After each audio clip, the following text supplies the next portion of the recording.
Hey everybody, welcome back to episode 33 of the Nate Stowe Show. Today on deck we have what is the difference between free weights and machines.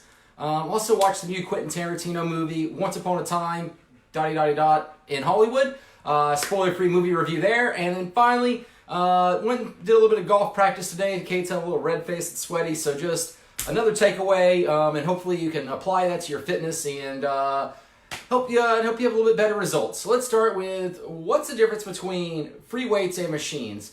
Two big differences, okay? Number one is when you do a machine exercise, you're sitting in that chair. Well, when you sit in that chair takes the place of your abs, your butt, and your upper back. In other words, we call that your core. So yeah, you're working your muscles, but you're not working your core. By the nature of the exercise, any free weight exercise you do will always work your core. So you're doing core training from the time you walk in till the time you walk out. No need, now we do a little bit of direct core training, but unlike machines, you're just getting it the entire time. And I am under the impression that no one does enough core training. Now there's a second big difference, and that's what's known as your stabilizer muscles. These are the tiny little muscles that when you're pressing the machine, that keep your arms from going out like this. So if you're like in an actual machine, it's got a set point A and a set point B, and it's gonna go from A to B, and no matter how you sit and wiggle, it goes A to B. If you're using cables, body weight, free weights, well, if I'm pressing those dumbbells, I could press them out like this, I could press them over here, I could press them somewhere in the middle. So being able to keep everything lined up and go through the angle I want works our stabilizing muscles. Now, this is really important to not have our shoulders, hip, knees, back hurt. So if we call it all show, no go. So if you're only doing machines, the muscles you can see, the show muscles, they can definitely get bigger, they can get stronger, you can burn calories, but the little muscles underneath it you can't see, they don't really get recruited, they don't learn how to work correctly. So now you're all show, you can see your muscles, but no go. Your shoulder, your neck, whatever bothers you. So big difference between cable, free weights and machines, okay?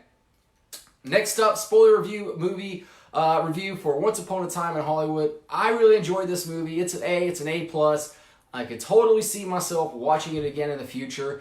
And to give you like an overall sense of whether or not you're going to like it is, if you've ever seen either earlier this year, The Beach Bum with Matthew McConaughey, or years ago, Dazed and Confused. If you liked either of those movies, you're probably going to like this one. It's basically just a hangout movie, a buddy movie with a very, very, very loosely defined plot in the background that is kind of referenced over a 3-hour movie nearly. They kind of reference it every 45 minutes. So there's some sort of plot happening, but that's not really the point of the movie. The point of the movie is just to hang out with two great characters, Leonardo DiCaprio, who is a fine, fine actor, and Brad Pitt, who's just a straight-up movie star. So you're hanging out with these characters in this fictional world, and you're just enjoying a couple days, a couple weekends in their lives, kind of in the background, a fly on the wall. And then, oh yeah, there's a plot, which kind of gets addressed towards the end of the movie.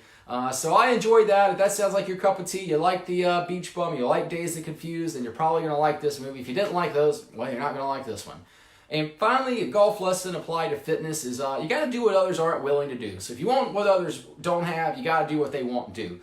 So for instance, today, it was 100-something degrees, but I committed to myself I was going to go out and at least hit like a small bucket of balls, 30 balls, and just stay practice. So I went out in 100 degrees, I did my 30 swings, it took about a half an hour, and I feel like I'm going to get a little bit better from that. I'm going to stay a little bit sharper. Now, most people wouldn't have done that. They said, heck, it's 100 degrees, I'll be back in October.